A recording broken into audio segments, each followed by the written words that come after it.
Hardik Pandya white ball format లో valuable player. Allrounder గా ఓ వెలుగు వెలిగిన రికార్డుంది. కానీ గాయాలు పాండ్యా కెరీర్ పై ఎఫెక్ట్ చూపించాయి. జట్టులో ఎప్పుడు ఉంటాడో ఎప్పుడు గాయపడతాడో తెలియని పరిస్థితి. ఒకవేళ ఆల్రౌండర్ కోటాలో జట్టులోకి వచ్చినా బ్యాటింగ్ కు మాత్రమే పరిమితమైన సందర్భాలు ఎక్కువే ఉన్నాయి. 2022 ఐపీఎల్ కు ముందు కూడా పాండ్యా ఫిట్నెస్ సమస్యలు ఎదుర్కొన్నాడు. అప్పుడే ముంబై ఇండియన్స్ నుంచి గుజరాత్ టైటాన్స్ కు మారాడు. గుజరాత్ టైటాన్స్ కెప్టెన్సీ అందుకున్నాడు.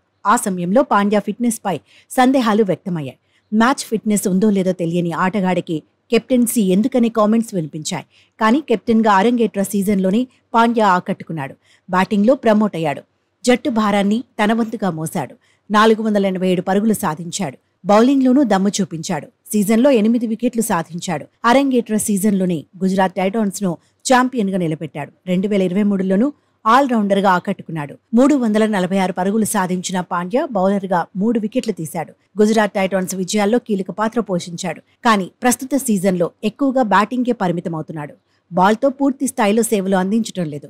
సీజన్లో తొలి 5 మ్యాచ్ల వరకు లెక్కలు చూస్తే గుజరాత్ టైటాన్స్ పై తొలి ఓవర్ వేశాడు. ఆ తర్వాత సన్ రైజర్స్ హైదరాబాద్ తో జరిగిన మ్యాచ్లోనూ పవర్ ప్లేలోనే బంతిని పట్టాడు.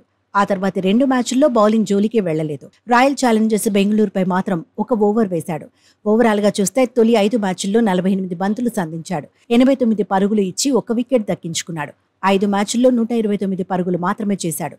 ఆర్సీబీపై పర్వాలేదనిపించిన ఆరంభ మ్యాచ్ల్లో స్ట్రైక్ రేట్ గొప్పగా ఏమీ లేదు. దీంతో ఆల్రౌండర్ ట్యాగ్ కు న్యాయం చేయలేకపోతున్నాడనే చర్చ జరుగుతోంది. టీమిండియాలోనూ పాండ్యాకు డేంజర్ తప్పేలా లేదనే కామెంట్స్ వినిపిస్తున్నాయి. బౌలింగ్ పూర్తి స్థాయిలో చేయకపోతే బ్యాటర్గానే టీమిండియాలో పోటీ పడాల్సి ఉంటుంది. అలా జరగాలంటే బీభత్సంగా పరుగులు సాధించాల్సిందే. అందుకే ప్రస్తుత సీన్ చూస్తుంటే T20 వరల్డ్ కప్ కు పాండ్యా ఎంపికవ్వడం కష్టమే అని కామెంటేటర్ హర్ష భోగ్లే అన్నాడు. ప్రస్తుతం బ్యాటర్ల మధ్య టఫ్ ఫైట్ నడుస్తోందన్నాడు. బౌలింగ్లో ఫామ్ లేనప్పుడు బ్యాటింగ్లో అయినా అద్భుతంగా ఆడాల్సి ఉంటుందన్నాడు. మొత్తంగా ఐపీఎల్లో పాండ్యా ప్రూవ్ చేసుకోవాల్సిందే అని మాజీలు సైతం అభిప్రాయపడుతున్నారు.